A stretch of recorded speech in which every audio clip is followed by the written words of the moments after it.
Fadi TV ujimbaniriza kadde kano mwasibye mutya muli mutya subscribe atonyigene kale Emirambo kitalo Emirambo gisuliddwa gisibiddwa kuki gisibiddwa ku piki bina masawo gisuliddwa mu ddwaliro bina masawo abasawo bekalakasiza bakola mu ggwanika bitabuse Uganda bana ekiri mu Uganda kikambwe bina masawo Dr. Kuluthumu Muzaata munange yagenze kuddwa jukira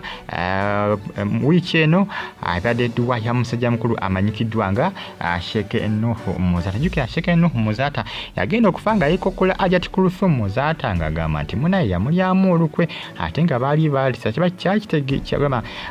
Sheke Muzaata yakigwamu nti omukyalo ono yakolanga obwenzi ng'abukola ku musajja mukulu amanyikiddwa nga Aklamu gumisiriza kyokka ate nga baali bakyali bafumba ate nga baali bateesa nga yakola ki yamuwerera byonna nga bimusaba n'akola ki n'abimuwalira nga omukazi asigala akola ki asigala ayenda basinga bavudde nga bagamba nti kiki ekyamututte kiki ekyamututte kubanga oli yagenda okufa nga takyali bbaawe ate yagenda okufa ng'amwekokkola abasinga beebuuza kiki ekyamututteyo abasinga tekyabasanyusiza ekya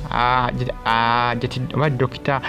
Kuluthumu Muzaata okuba nga yakoze ki okuba nga yagenze kudduwa ayiyo mugenzi Sheke Nuhu Muzaata Bagita Fadi TV uji subscribe atonyigende kale mbebaza mbagamba nti muli bamanyi okubanga mumfollowinga Bagita Flowers Security esangibwa Mengo yo boutique manyi baba eyo boutique manyi Bagita Flowers Security boutique manyi gwe ginonyeko abali Mengo muginonyeko boutique Bagita Flowers Security esangibwa Mengo waliwo Veloci Cafe eri Machindi Veloci Cafe bafumba ebintu ebyakabe ebyomutawana muginonyeko eri Machindi Veloci Cafe eri Machindi Flowers Security eyo boutique ya Nampijja Florence Bagita Flowers Security esangibwa Mengo ginonyeko gwina agala ebintu byakabi andamisa bino bya Christmas obusawe obuli engoye weziri obugatto webuli obugatto obulungi engatto eziri oligino engatto ezakabe engatto zoyamba nzikwaki nezikunyumira genda ku Flowers Security esangibwa Mengo munonyeko Nampijja Florence ogende ku boutique tomanya nzino kumusangayo nga wali n'omulaba nako mugende yoko nenga munange byebyo Bagita Fadi TV subscribe atonyigende kale edduwa kwade kubanga balombera dduwa omugenzi Sheke Nuhu Muzaata munange byebyo Fadi TV eyo ngavudde nga nzikosa zino bagamba nti eruwero abasawo eruwero bavudde mu mbeera abakola mu ggwanika abamu ku bakozi abakola mu ggwanika ly'eddwaliro Luwero bavudde mu mbeera abamu ku bakozi mu ggwanika ly'eddwaliro Luwero bavudde mu mbeera ne beebagajja emirambo ebiri egibadde givunzevunze ne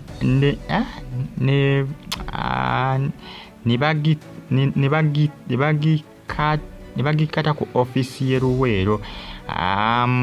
Luwero Town Council mu ngeri y'okulaga obutabi bumativu olw'okulwawo okubasasula emisaala gyabwe n'okubayisaamu ngamu amaaso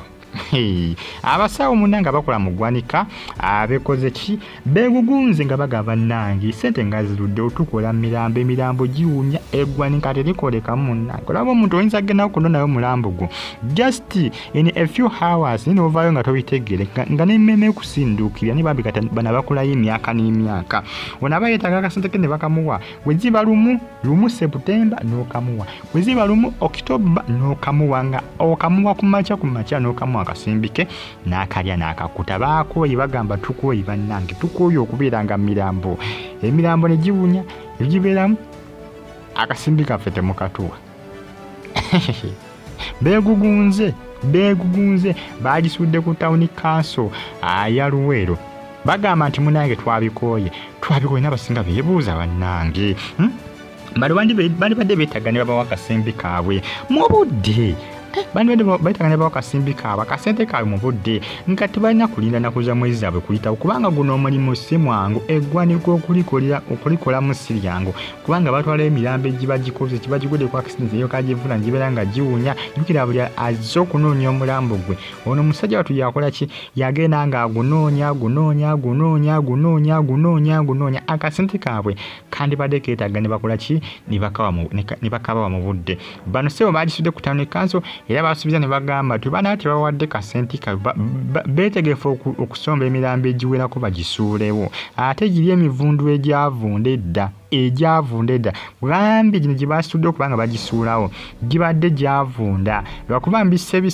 mbisseewo nako okubuzaabuza naye nga gibadde gyavunda gye basitudde okola ki okubanga basula ku town council ey'Erwero njibisse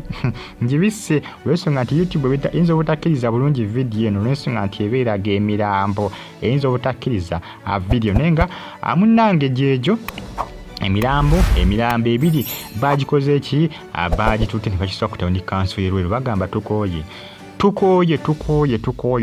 ensimbi zaffe okubanga mulwawo kubanga muzitusasula ebbanga lituuka mukimanyi waje tukola mu ggwanika emirambo giba giwunya abamu basindukirwa n'emmeme bambiriyo n'abalwala emirambo egyo tegikolekekamu mbagambye ogenda bugenzi ssaawa mbale bubale ogenze kubanga okimye mulambo gwa muntu wo mu ggwanika naye n'ovanga nga teweetegereka teeberezaamu n'akolayo olunaku lulamba nga buli eze ayita mu ye nonyeza omulambo gwange buli ajjayo ayita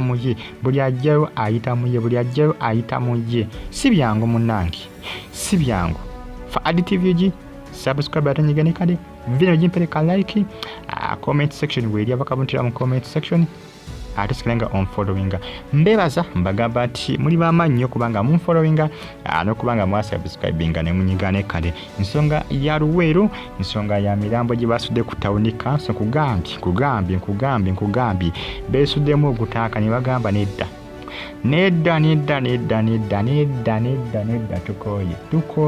tukooye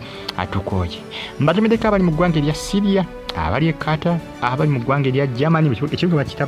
Berlin n'abali mu ggwanga erya Spain ekibuga bakita Madrid namwe batumideko mbagamba nti muli bamaanyi nnyo kubanga munfollowinga wano mbani updates ezinava lumbana mawulire agabagatambula okwetoola eggwanga Uganda byebyo munange ebitambula essaawa zino ku social media ensonga za mirambo gye basudde mu maaso ga town council Erwero abakozi nga beetamiddwa nga bagamba banaye tukooye okubanga tusiba mirambo tugibeeramu ne giryoka gituwunyirira ne givunda katubasuulire egivunda namwe mugiwulire engeri egiwunyamu osanga munatukwatirwa ennaku okukola ki okubanga mutuwa akasente kaffe mu budde batabuse nga bagamba nedda